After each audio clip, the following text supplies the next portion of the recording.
Hello everyone, it's Sheila back again. Welcome to my channel. I have just started on one of my little 24-inch cardigans that I have to do. I have two of these to do. I'm doing the it's a pink one. I'm doing it in my rosebud lace pattern. At least I have the pattern all written out here, my own pattern. I don't have to sit and write down what I'm doing. That's what takes me so long sometimes, because I have to work out. If it's a pattern I'm making up myself, I have to work it all out and that and write it down as I'm knitting. But I don't have to do that, so I'll get this one finished a lot quicker because I have the pattern already made, which I'm thankful for. So I'll get this one done, and then I think, I haven't noticed, I've got it in my book somewhere. I think it's a cream one, the other one I'll have to work the whatever pattern I'm going to do on the other one, whether it's one of my own patterns or one I can make up as I'm going. But in the meantime, I've been doing a little bit crochet, doing some of my crochet coasters this morning. I'm only working maybe it's about an hour or something on the crochet in the mornings. That's what I've done this morning. Since I finished one little set, the little cardigan and little hat, and working on this one. So I did a little bit of crochet this morning.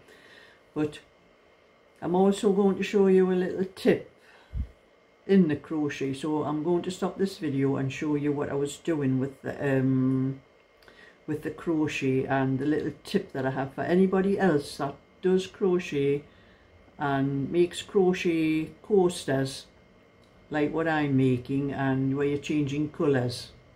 Just a little tip for anyone on there, and a little bit more about the coasters, I'll tell you that.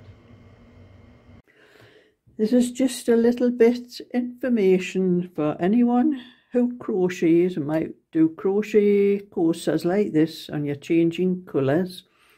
I'm going to show you what I do to get rid of the ends. I don't leave them to do them afterwards, just to sew them in or weave them in afterwards. I'm going to show you how I do them. So I'm going to join in the white here. I don't even knot this, you know, like you do, put it just on the hook like that. Well, when it stays on the hook, pull it through, make your first stitch like that, then take your hook out. Leave that long hook there so you don't lose it. That long stitch, I should say, not the hook. Now the little bit here, what I do, that's what I've joined it. I go through the back. So you have the V here. I go through the back of the V stitch and drop that one out the way. Now pull that stitch out.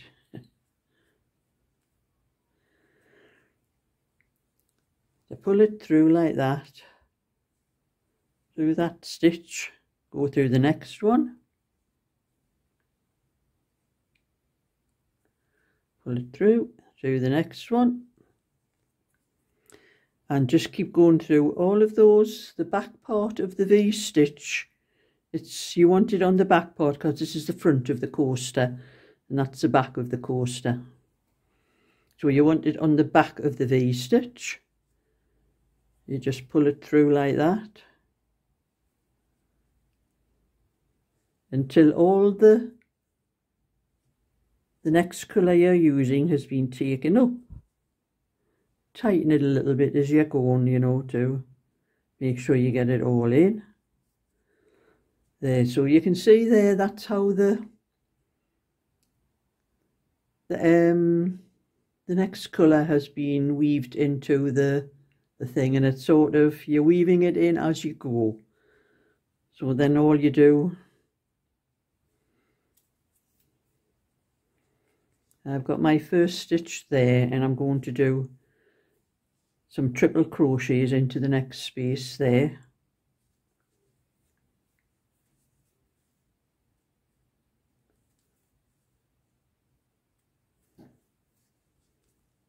I'm going to do 5 into this space actually.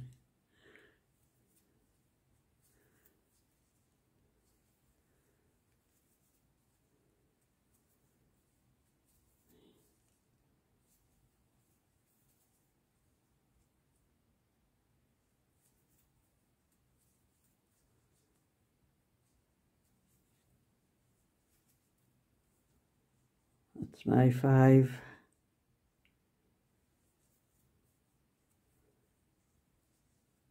Into there. And then into my next stitch, I'm just going to slip the stitch into the next space. That's very awkward sometimes because this wool splits a lot.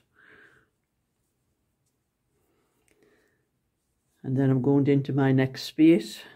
Yeah, and that's where the end of the stitch is, the end of the cast on, where I cast on the white wool. I'm going to do another 5 triple crochet into that stitch.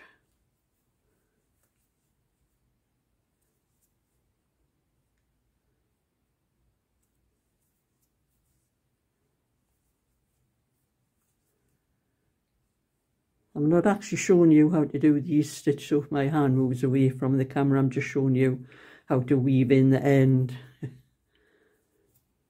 before you actually finish what you're doing and not. So you do it while you are actually crocheting. And there, you can't see where that white wool has been woven in because you've crocheted over the top of it, so you can't see it. Just slightly, you might see it here a little bit on the back there, like, but that's it. So that was just a little bit information for anyone who, like me, like to do crochets. That saves you a little bit of time. No sewing in afterwards.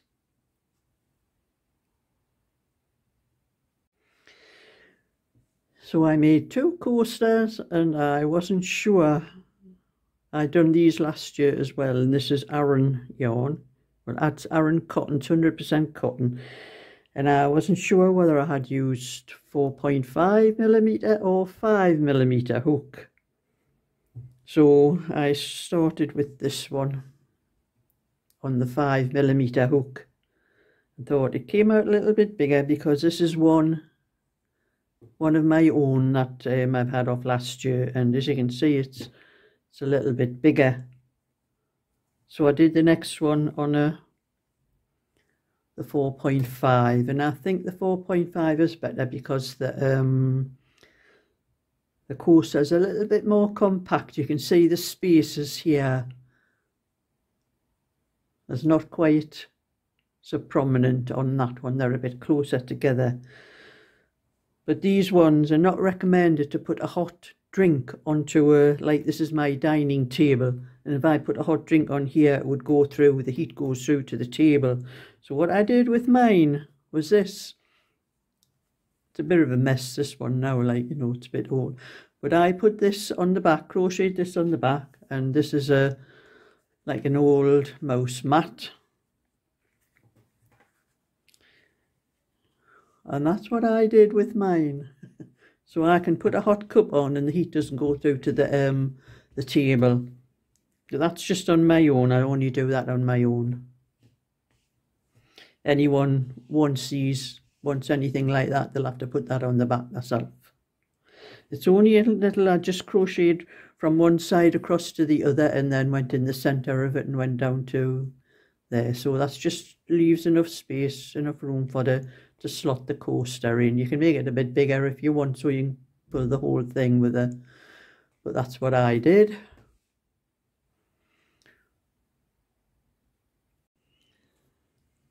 My little bag came in handy. I made those balls on my wool winder so that they came from the centre pull, and just put them all in the bag and Not in the way, just out of the way, better like that.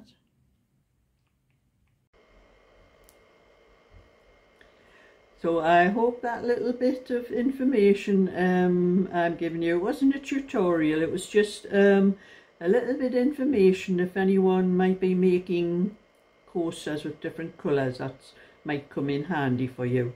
And you know what? It's been really dark the last few days, and today the sun is just teeming through my window. I've had to shut one of my curtains to try to block the sun, because you see, if I move too far forward you can see the sun. So as long as I'm sitting back where I am, the sun's not going to bother the video, because it is quite a lot warmer today as well. And I'll be walking over to the post office later on, because I have one or two patterns, knitting patterns to post. And I've stopped walking up of a night time to the post box, because I don't like going out of a night time, it's too cold. And the last few nights it's just been, well, it was raining, and if it wasn't raining there was snow and that, so I go over to the post box in the afternoon, and at least for the last pickup from the post office, so I have to get there before 4 o'clock for the last pickup. But I try to get there for about 3:30, because sometimes I've seen the post van driving away when I've been walking over about 3:30. So I'll probably go over just after 3 and post what what knitting patterns I have to post or anything else. But I have another little video. I'm going to stop the gains just to show you the little cardigan and the little hat I've done with it as well. I did a little beanie hat instead of the folded up brim and the pom-pom on. It's just a little beanie. So I'm going to stop this video and show you what that looks like now. Well, the set is a little bit big for Sammy, but gives you an idea what it might look like. Mind, it is a 20-inch, and I think the biggest that Sammy needs is 14-inch, so it is quite 6 inches bigger all around. That is a little bit bigger, it's folded over at the back, so it's going to fit this is for a 6 to 12 month baby, so, or that's the baby it's going to. I think it would fit an older child as well, probably from about 1 year old actually. But I think this little baby it's going to is quite a big boy. And so this is the complete little set. And I think the hat looks all right. It's just a little beanie. And I have made this hat so you cannot see the seam where it's joined. It has a seam down the side, but I will show you. If you look at the rib, this bit here, if I'd pulled that in a little bit tighter, you wouldn't have been able to see, but that's where the seam is, up there. And I have to say, I'm good at what I do.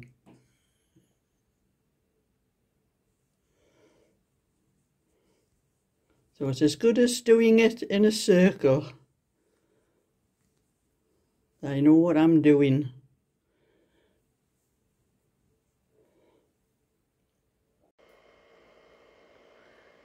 So that's how the little cardigan and hat looks like.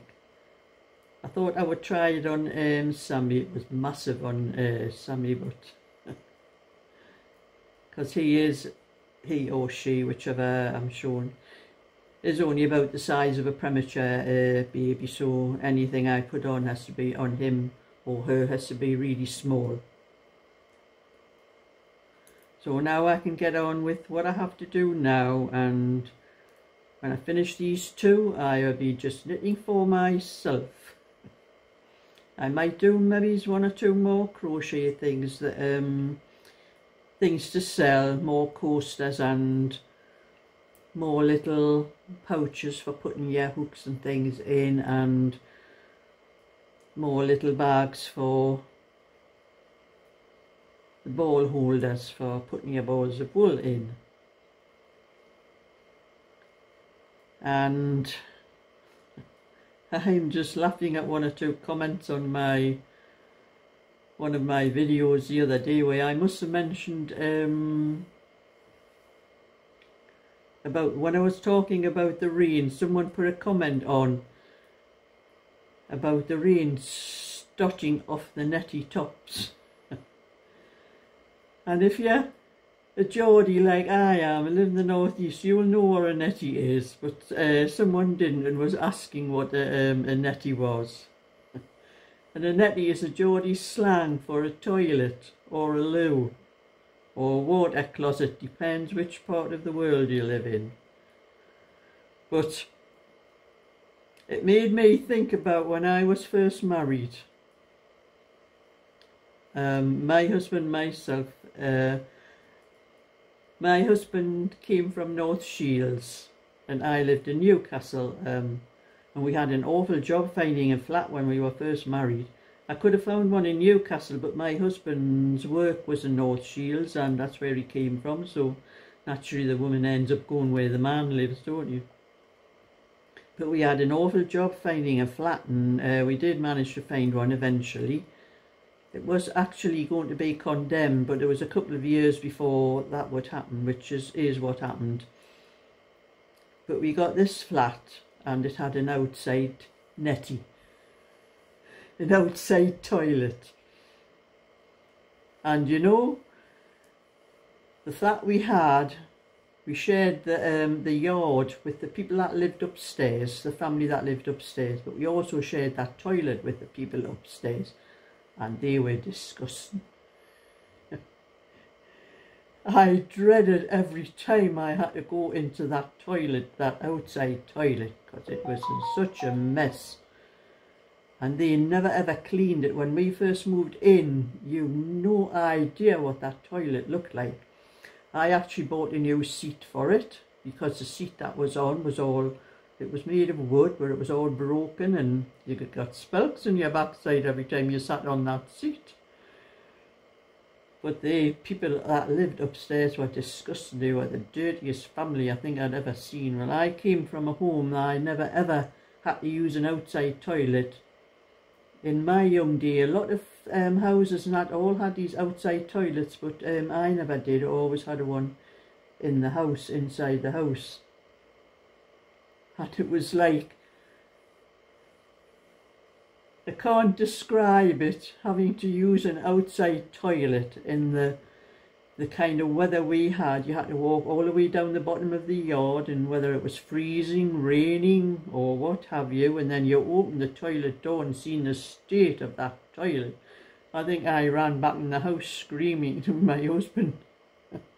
He went out with a bucket of hot water, soapy water, and he cleaned all that toilet and everything. And I was dying to go, but I would not go on it. And he cleaned it all, and the people that lived upstairs used to come down every morning with a bucket. They used a bucket. They never came down after a certain time, and they just dumped it into the toilet, but they weren't into the bowl, they just dumped it. It went all over the toilet, the seat, all over the floor and everything, and they were just can't describe them. But I used to do that every day. I used to clean that toilet, clean all their mess and everything out of that toilet before I could use it. And that's just what made me think of that, you know, talking about netty. That's where the word came from, the netty, because it was an outside toilet, was called a netty. And I had to put up with that for 2 years. The houses were condemned, and the council did actually give us a house somewhere else, and it was like heaven, going into a house with an inside toilet. You're like being in the dark ages, having to go down your backyard into the outside toilet. That was just a little bit. I'm sure a lot of you on here will remember things like that, people of my age, and because there are quite a lot my age and older on my channel that subscribe to my channel, and you will know, you will remember those days. Never ever want to see those kind of days again, especially sharing an outside toilet with someone with someone like the family I had upstairs from me.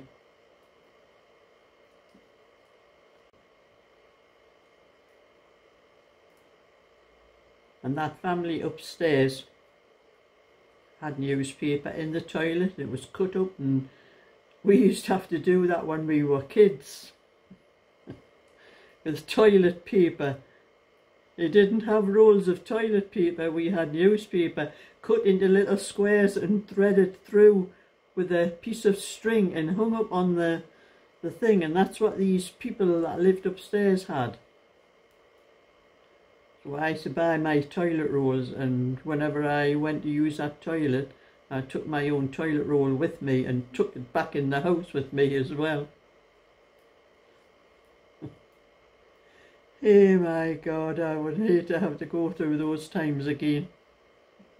So, that's just a little bit for today. So, thumbs up and subscribe, and I'll catch you all with another story sometime. So, bye for now.